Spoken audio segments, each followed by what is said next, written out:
City guided true cut biopsy में क्या होता है बता दीजिए मैडम प्लीज़। हम उतना नहीं जानते, डॉक्टर से पूछते हैं बट कोई रिप्लाई अच्छे से नहीं मिला। मौसी से पूछा तो उसने कहा डॉक्टर से पूछो, लेकिन डॉक्टर से पूछने के लिए भी अपॉइंटमेंट लेना पड़ता है। मैडम बता दीजिए रिपोर्ट कितने दिन में आता है टाटा में। और मैडम मेरा एक और सवाल है, अपने सर्जरी वाले डॉक्टर और जो भी मेरी दादी को ट्रीटमेंट डॉक्टर करेंगे तो कैसे बात करेंगे, प्लीज़ रिप्लाई। कॉन्टैक्ट नंबर बिना अपॉइंटमेंट के पूरा दिन चला जाता है, फिर भी नहीं होता और अच्छे से भी नहीं गाइड करते हैं ओपीडी वाले। मैडम लेकिन एक बार दादी को बायोप्सी हुआ था, but city guided true cut biopsy बताएं क्या है, मुझे कोई आइडिया नहीं है क्या है। बट ब्रेस्ट बहुत ज़्यादा पेन होता है, प्लीज़ रिप्लाई। मैं बंगाल से हूँ। तो हेलो यूट्यूब फैमिली, कैसे हैं आप सभी। उम्मीद करते हैं कि आप सभी लोग अच्छे होंगे और अपना बहुत ज़्यादा ख्याल रख रहे होंगे। और आज की वीडियो में हम बात करेंगे बायोप्सी टेस्ट के बारे में, और यहाँ पर हम अरविंद अरोरा जी के कमेंट्स का रिप्लाई देंगे जो कि बायोप्सी टेस्ट के बारे में जानना चाहते हैं। तो ये जो बायोप्सी टेस्ट होते हैं, ये कई तरह के बायोप्सी टेस्ट होते हैं, कई टाइप्स के बायोप्सी टेस्ट होते हैं, और इनका जो प्रोसेस होता है वो भी हर तरह से होता है।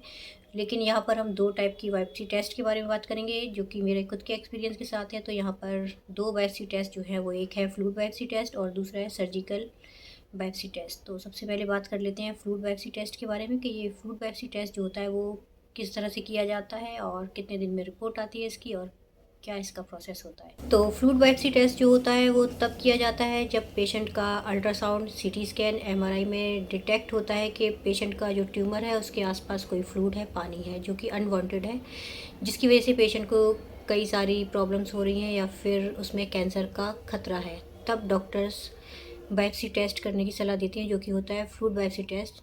ट्यूमर के आसपास जो फ्लूइड होता है, पानी होता है, उसका पता लगाने के लिए कि ये कैंसरस है या नॉन कैंसरस है, उसके लिए फ्लूइड बायोप्सी टेस्ट की सलाह डॉक्टर्स देते हैं। तो ये जो फ्लूइड बायोप्सी टेस्ट का जो प्रोसेस होता है उसके लिए कोई एनेस्थीसिया नहीं दिया जाता, बेहोशी का कोई इंजेक्शन या फिर उस पार्ट में सुन करके ये बायोप्सी टेस्ट जो होता है वो नहीं किया जाता है फ्लूइड बायोप्सी। उसके लिए डायरेक्ट फ्लूइड निकाला जाता है। तो यहाँ पर अपना खुद का एक्सपीरियंस शेयर करूँगी। तो मेरे पेट में जो अल्ट्रासाउंड और सीटी स्कैन में पता लगा था कि ट्यूमर के साथ साथ पेट में फ्लूइड भी है। तो फ्लूइड बायोप्सी टेस्ट के लिए पेशेंट को बेड पर लेटा दिया जाता है और एक अल्ट्रासाउंड की मशीन में देखा जाता है कि फ्लूइड किस लोकेशन में है। और पेशेंट को बेड पर लेटाने के बाद ये इस तरह की एक निडल होती है, ये स्वेटर बुनने की सिलाई है, लेकिन ये निडल जो होती है फ्लूइड बायोप्सी के लिए वो इसी तरह की होती है। तो इस तरह की निडल को पेट में बिना एनेस्थीसिया के, बिना सुन किए डाला जाता है। और फ्लूइड बायोप्सी के लिए जब इस तरह की निडल को पेट में डाला जाता है तो हल्का पेन होता है जो कि बर्दाश्त किया जा सकता है, और सिरिंज की मदद से फ्लूइड निकाला जाता है। तो ये देखा जाता है मशीन में कि फ्लूइड किस एरिया में ज़्यादा है, जहाँ पर ज़्यादा दिखाई देगा वहाँ से फ्लूइड को निकाल लिया जाता है और एक केमिकल वाले फार्मूलिन में डाल दिया जाता है। और उसके बाद 10 मिनट का ये प्रोसेस होता है और उसके बाद पेशेंट को बेड से हटा दिया जाता है, पेशेंट की छुट्टी हो जाती है। तो ये जो बायोप्सी टेस्ट होता है फ्लूइड बायोप्सी, इसकी रिपोर्ट आती है 5 से 7 दिन के अंदर रिपोर्ट आ जाती है। और फ्लूइड बायोप्सी टेस्ट की रिपोर्ट आ जाने के बाद डॉक्टर नए बायोप्सी टेस्ट की सलाह देते हैं जो कि होता है सर्जिकल बायोप्सी या फिर ट्रू कट बायोप्सी टेस्ट। और ये जो फ्लूइड बायोप्सी और सर्जिकल बायोप्सी टेस्ट होते हैं ये लगभग सेम से ही होते हैं, लेकिन थोड़ा सा इसका प्रोसेस अलग होता है। यहाँ पर सर्जिकल बायोप्सी टेस्ट करवाने के लिए पेशेंट को 5 से 7 घंटे का फास्टिंग करना होता है और खाना वगैरह नहीं खाते हैं पेशेंट, उसमें फ्रूट वगैरह ले सकते हैं, चाय कॉफ़ी जूस वगैरह ले सकते हैं। तो 5 से 7 घंटे का फास्टिंग के बाद पेशेंट को बायोप्सी टेस्ट के आधे घंटे पहले कोई मेडिसिन वगैरह दी जाती है जो कि पेन किलर टाइप की होती है। उसके बाद हाथ में कैन्यूला लगा दिया जाता है और एंटीबायोटिक इंजेक्शन भी दिया जाता है। उसके बाद पेशेंट को बुलाया जाता है बेड पर लेटाने के बाद अल्ट्रासाउंड मशीन में देखा जाता है कि किस लोकेशन में ट्यूमर है और किस तरह से इनका बायोप्सी टेस्ट होना है। तो बायोप्सी टेस्ट के लिए जिस पार्ट में ट्यूमर होता है उस पार्ट पर एक एनेस्थीसिया, एक बेहोशी का इंजेक्शन दिया जाता है, हल्का सा उस पार्ट को सुन कर दिया जाता है।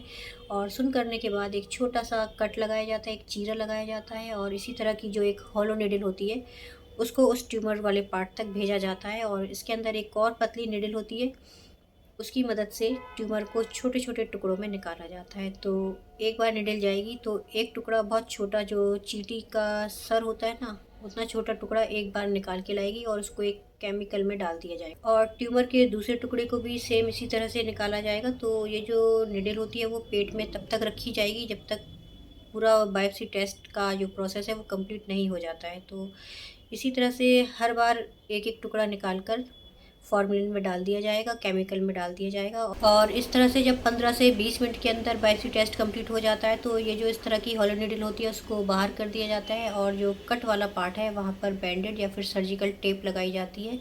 उस टाइम पर डॉक्टर पानी से बचने की सलाह देते हैं कि पानी से इस एरिया को सेव करके रखिए, जिससे कि कोई इन्फेक्शन वगैरह ना हो पाए। तो नहाते टाइम आपको थोड़ा-सा ध्यान रखना होगा उस बायोप्सी वाले एरिया का। तो इस तरह से आपका ये बायोप्सी टेस्ट हो जाता है, और आधे घंटे तक आपको बायोप्सी टेस्ट के बाद डॉक्टर की निगरानी में रखा जाता है कि आपको बायोप्सी टेस्ट के बाद कोई रिएक्शन, कोई साइड इफ़ेक्ट तो नहीं है। उसके बाद जो कैन्युला वगैरह हाथ में लगाया होता है उसको हटा दिया जाता है, और उसकी जो रिपोर्ट है वो 10 से 12 दिन के अंदर आती है। कभी-कभी 15 से 20 दिन भी लग जाते हैं बायोप्सी टेस्ट की रिपोर्ट आने में। तब तक वेट करना होता है, और रिपोर्ट आ जाने के बाद डॉक्टर्स की मीटिंग में ट्रीटमेंट प्लान किया जाता है, और मीटिंग में डिसाइड किया जाएगा आपकी रिपोर्ट्स देखने के बाद कि कौन-सा ट्रीटमेंट आपको पहले देना है। और कैंसर का जो मेन ट्रीटमेंट है वो 3 चीज़ों से मिलकर बना है: कीमोथेरेपी, रेडियोथेरेपी और सर्जरी। तो अगर सर्जरी पहले होनी होगी तो डॉक्टर सर्जरी से पहले कुछ सवाल पूछते हैं पेशेंट से, जैसे कि पेशेंट को कितनी सीढ़ियाँ चढ़ने के बाद पेशेंट की सांस फूलती है, उनको कोई प्रॉब्लम तो नहीं, वो कोई ट्रीटमेंट तो नहीं ले रहे, कोई मेडिसिन वगैरह तो नहीं खा रहे हैं किसी ट्रीटमेंट के लिए, जैसे कि शुगर की या फिर ब्लड प्रेशर की। ये सब कुछ आपको अपने डॉक्टर को बताना होगा, सर्जन को बताना होगा, और उसी हिसाब से आपका ट्रीटमेंट प्लान किया जाएगा। आपको जब सब कुछ नॉर्मल रहेगा तभी आपकी सर्जरी की जाएगी। और सेम इसी तरह से कीमोथेरेपी का ट्रीटमेंट भी है, वो भी पेशेंट की हेल्थ के हिसाब से, और पेशेंट का जो कंप्लीट ब्लड टेस्ट होता है उसमें पेशेंट अगर नॉर्मल होंगे तभी कीमोथेरेपी का ट्रीटमेंट दिया जाएगा। अगर उनका आयरन, हीमोग्लोबिन, प्लेटलेट्स वगैरह जो भी हैं वो सब कुछ नॉर्मल होंगे, पेशेंट की हेल्थ के हिसाब से, पेशेंट की कितनी एज है और उस एज के हिसाब से उनका वज़न कितना है, ये सब कुछ देखने के बाद ही कीमोथेरेपी का ट्रीटमेंट दिया जाता है। सेम सर्जरी भी इसी तरह से की जाएगी। ऐसा नहीं होता है कि पेशेंट को कैंसर है और डॉक्टर डायरेक्ट सर्जरी कर देंगे, डायरेक्ट कीमोथेरेपी दे देंगे बिना किसी टेस्ट के। तो टाटा हॉस्पिटल ट्रीटमेंट प्रोसेस है वो सबसे बेस्ट ट्रीटमेंट प्रोसेस है। तो आपको ज़्यादा सोचने की ज़रूरत नहीं है, घबराइए नहीं, डरिए नहीं, पेशेंस रखिए। सिर्फ पेशेंस रख कर ये ट्रीटमेंट ले सकते हैं, और जो भी डॉक्टर किस तरह से ट्रीटमेंट देना है वो डॉक्टर बताएंगे, तो उस हिसाब से आप अपने पेशेंट को एडमिट कीजिए और उनको कंप्लीट ट्रीटमेंट दिलवाइए। आई होप कि वो आपकी जो दादी जी हैं वो जल्दी ठीक हो जाएँ।